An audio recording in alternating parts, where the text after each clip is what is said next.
Hi there. In this video, we will look at how to write a literature essay. Before we start, we need to know what not to do when writing a literature essay. The first thing is writing in first person. That means using words such as I, we, or us. It's best to write your literature essay in third person, where you use words such as him, her, she, they, or them. Another thing not to do is spell the author's name wrong. This appears very unprofessional, and teachers can often minus marks for doing so.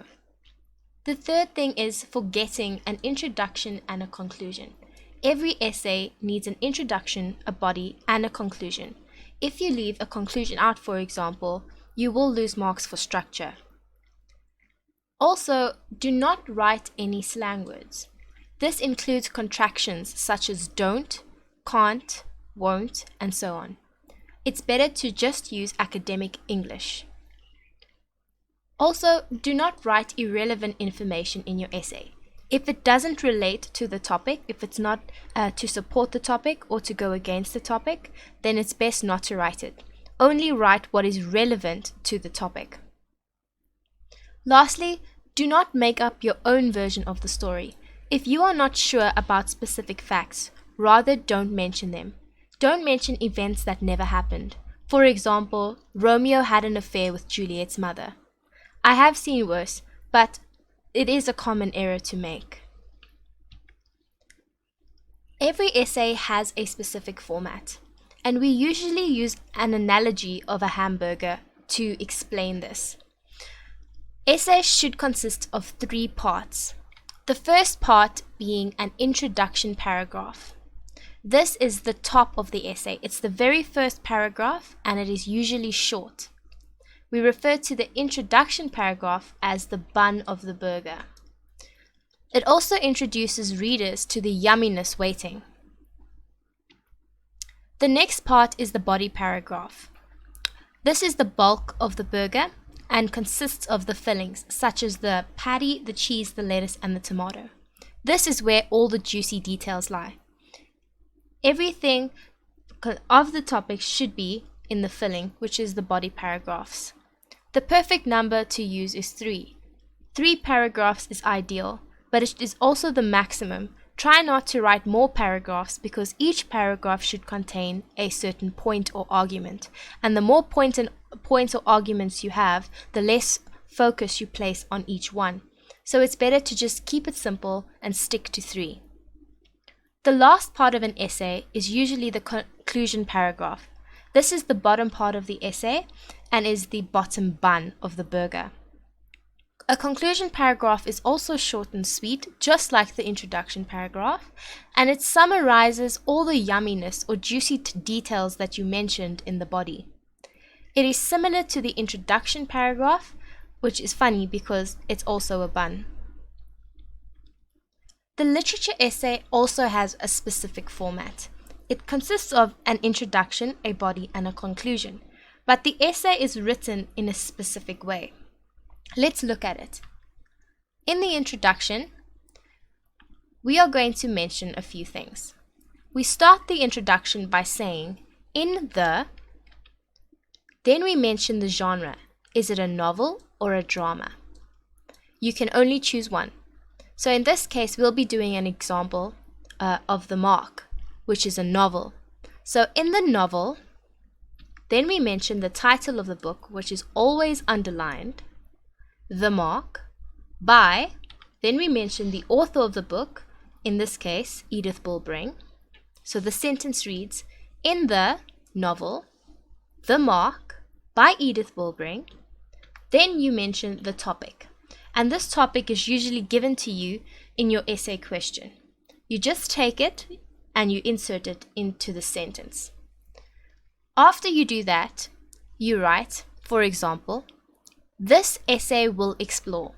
Then you name the 3 arguments that either support the topic or go against the topic. The example we will be looking at is Etty's character appears to be villain-like in nature.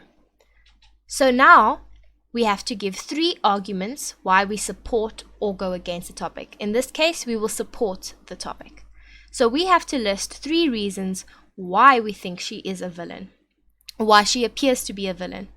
Firstly, it is the way she treats characters. Secondly, it is her sense of humor. And then we'll look at a third point. But you have to write them here. We'll look at the example a bit later. So this is where the 3 arguments come into place. You mention them here. That is basically the format for the introduction. Let's look at the body. Paragraph 1, 2, and 3 have the same format. I like to use the PrEP method because this helps you structure your essay in a way that is readable, clear, and it checks all the boxes for a literature essay.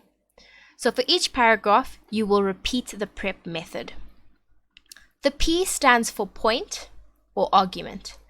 Make a point or argument that proves the topic.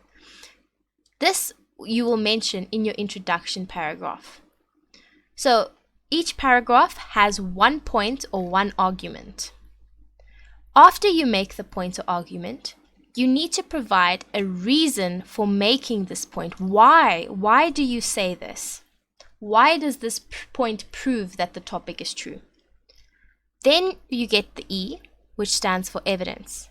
You have to mention facts or occurrences from the book that prove that the point made is true. You need to back up your point. You have to give us evidence or facts and events that happen in the book to prove what you are saying. Then the last letter, P, stands for point. This is where you restate your point, which the point from the first P, you restate the point in a convincing manner. You have to convince the audience. That is the whole point of a literature essay, is to convince the reader of the topic if you're in support of the topic or against the topic. We will look at how to do this in the example. Now we'll look at the conclusion paragraph. When you start your conclusion paragraph, you can write in conclusion, or you can write words such as therefore, and so on. But I like to stick to in conclusion. It's just simple. In conclusion, it is evident that, then you insert your topic, whatever it may be. It is evident that, due to, and then you name your 3 points or arguments that you made in the body paragraph. Let's have a look at an example. In the novel The Mark by Edith Bulbring, the unconventional heroine, Etty, comes across as a villain. In a well-substantiated essay of 300 to 350 words, write a response to the above statement. Use evidence and events from the novel to complete your response. Consider the theme appearance versus reality. Alright guys, usually topics that they give you are based off of themes. Now they are main themes that run throughout the Mark. Themes such as appearance versus reality, character development, or even corruption. There are many more, but those are 3 of the main themes that run through the novel. Feel free to watch my other video that I've posted on YouTube to get a better idea of the themes. Let's try and identify what the topic is. If we look at the first sentence over here, we see in the novel The Mark by Edith Bulbring. This is where the topic starts. The unconventional heroine, Etty, comes across as a villain. This is our topic sentence. Now we're going to make it into an essay topic. So, Etty comes across as a villain. This is a good sentence to use. Let's look at how we can apply the format.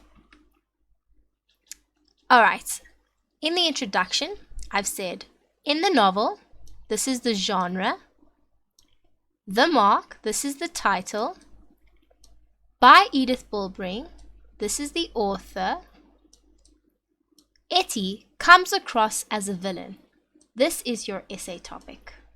Do you see how I've just inserted it into the sentence?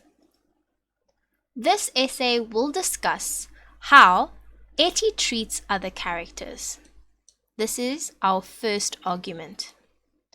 Her deceptive nature, this is our second argument or point.